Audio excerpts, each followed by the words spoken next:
प्रश्न ये है कि भगवान श्री कृष्ण के इतने विवाहों का मतलब क्या है, दर्शन क्या है, मूल क्या है, और जिनसे विवाह हुआ है वो कौन है।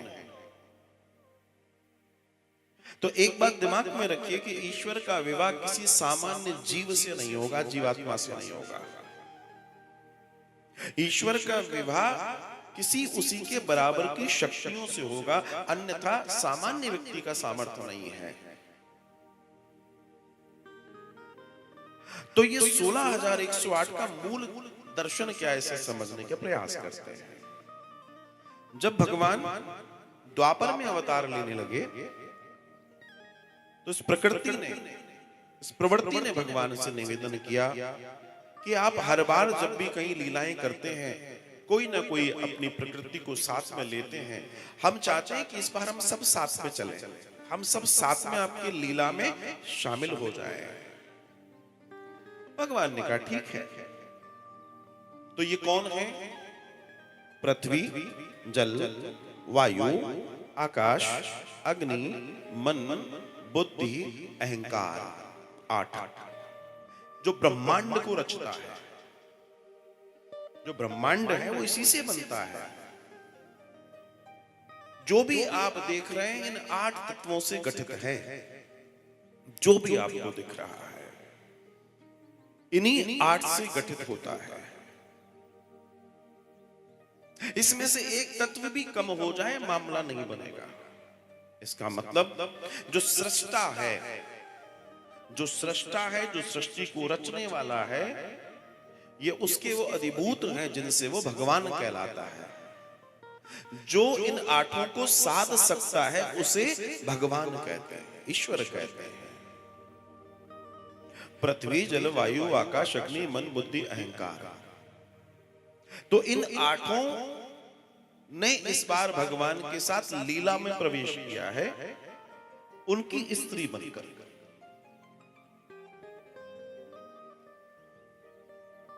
इस दर्शन में इन 8 के स्वरूप प्रकट हैं। रुक्मिणी जी के रूप में, जामवती के रूप में, सत्यभामा के रूप में, कालिंदी यमुना के रूप में, भद्रा के रूप में, सत्या के रूप में, लक्ष्मणा के रूप में और मित्रविंदा के रूप में। ये भगवान की 8 पटरानी होती हैं। अब चर्चा आती है कि फिर वो 16,100 कौन है? तो एक दैत्य हुआ जिसका नाम हुआ भौमासुर। इसने ब्रह्मा जी को प्रसन्न करके एक वरदान प्राप्त किया था। वो वरदान था कि जब तक मेरी मां ना कहे तब तक मैं मर नहीं सकता। मेरी मां कहेगी कि इसे मार दो या ये मर जाए तो मैं मर जाऊंगा। अब वो दुनिया जानती है ऐसी कौन सी मां होगी जो कहेगी हमारे बच्चे को मैं मार दूं ना। तो यहां दर्शन आता है कि उस भौमासुर का आतंक इतना बढ़ गया कि त्रिलोकी में उसका इतना ज्यादा आतंक था कि देवताओं के स्थान छूट गए। और जब देवताओं के स्थान छूट गए, जब उसको कोई मार नहीं पाया क्योंकि वो मर ही नहीं सकता, तब सब भगवान श्री कृष्ण के पास पहुंचे। देवता सारे इकट्ठे होकर और भगवान श्री कृष्ण से उन्होंने निवेदन किया कि प्रभु कुछ कीजिए। अब भगवान भी जानते हैं मरेगा ही नहीं, ये मर ही नहीं सकता।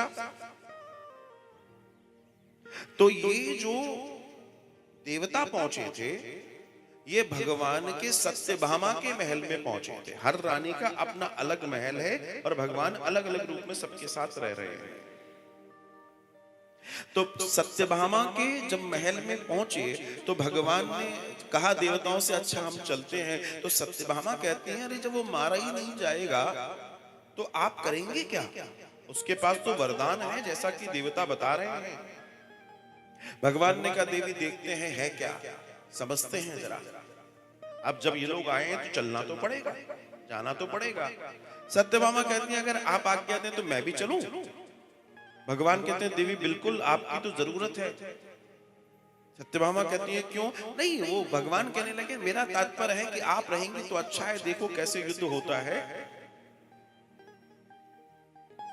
सत्यभामा भूमि का अवतार है और भौमासुर भूमि का पुत्र है।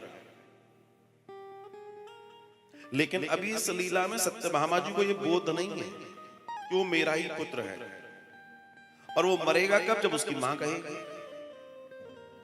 अब वहां युद्ध शुरू होता है, युद्ध चल रहा है, न कोई इधर जा रहा न कोई उधर जा रहा, बराबर डिशुम डिशुम चल रही है। बड़ी देर हो गई, बड़ा समय बीत गया। तब सत्यभामा जी कहती हैं, बताओ मेरे पति के ऊपर हाथ उठा रहा है ये दैत्य। बहुत क्रोध आने लगा, देख रही है कि नहीं मरता। अरे भाई आप थोड़ा जोर लगाइए, आप इसको मारिए, मैं कहती हूँ इसको मार दीजिए। और इतना ही तो कहा था। जैसे ही श्री सत्यभामा जी ने इतना कहा, भगवान ने तुरंत उसको जय जय कर दी, भौमासुर मारा गया। जब भौमासुर मारा गया तो इसके राज्य में, इसके कारागृह में, इसके महलों की तलाशी में एक बड़ा कारागृह निकला, जिसमें 16,100 राजकुमारियां, ऋषियों की बेटियां, किसकी, गंधर्वों की, यक्षों की बेटियां सब बंदी थी। बंद कर रखा था उसने, जहां जाता वहां से खींच लाता और बंद कर देता। सबको एक जगह एकत्र कर रहा है। अब यहां पर मूल बात समझने की है कि इन सब का एक जगह एकत्रीकरण का मतलब क्या है?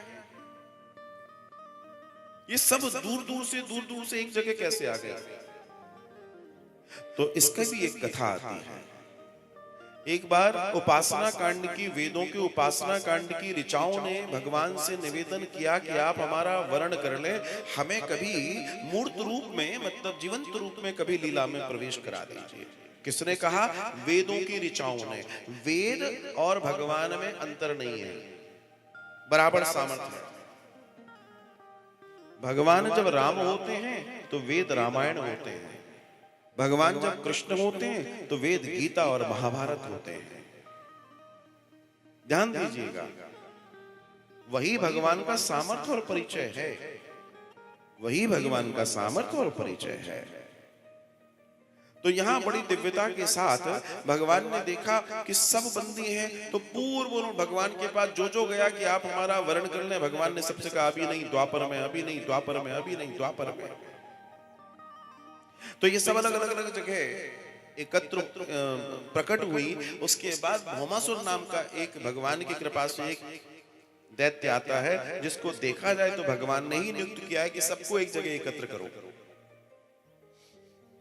और उसके बाद भगवान कहते हैं कि आप लोग बताइए, आपके माता पिता राज्य कहाँ कहाँ के रहने वाले हो, हम आपको वापस पहुंचवाएंगे और आपको इस कष्ट से अब आप छूट जाओगे, आनंद हो जाएगा। दर्शन आता है, सारी की सारी हाथ जोड़ के खड़ी हो गई, कहती हैं अब हम कहीं नहीं जा सकते, और अगर आप कृपा कर सकते हैं द्वारकाधीश तो आप हमारा वर्ण कर लीजिए, क्योंकि हमें कोई अपनाएगा नहीं। ऐसे दैत्य की कारागृह में रह चुकने के बाद कौन हमें अपनाएगा? किसके पास जाएंगे? जिन माता पिता से इसने हमें छिनाया वो उस समय इतने दुखी हुए, कुछ मारे गए, हम क्या मुंह लेकर जाएंगे? या तो हम मर जाएंगे या आप हमारा वर्ण कीजिए। तो ये सब वही ऋचाएं हैं जिनसे भगवान ने कहा था हम तुम्हारा वर्ण करेंगे। और भगवान का मूल क्या? भगवान का सामर्थ्य क्या है? वेद। बिना उसके तो परमात्मा नहीं है ना। आज हम जो चर्चा कर रहे हैं 7 दिन से, पुराण की चर्चा कर रहे हैं, भागवत पुराण की चर्चा कर रहे हैं, इस पुराण के दर्शन से ही तो पता पड़ रहा है कि ब्रह्म कौन है, वो ईश्वर कौन है, वो क्या करता है, वो कैसा है। ये ना होता तो हम कैसे पता लगा पाते कि वो कौन है। तो एक दर्शन में ये भगवान का मैनुअल है, जिससे हम जान पाए कि वो कौन है, उससे कैसे व्यवहार करना है, उससे कैसे आगे बढ़ना है। तो इस दर्शन में जब हम प्रवेश करते हैं तो भगवान से उन सब ने निवेदन किया और भगवान ने उन सब का वर्ण कर लिया। इस तरीके से 16,108 का दर्शन आता है।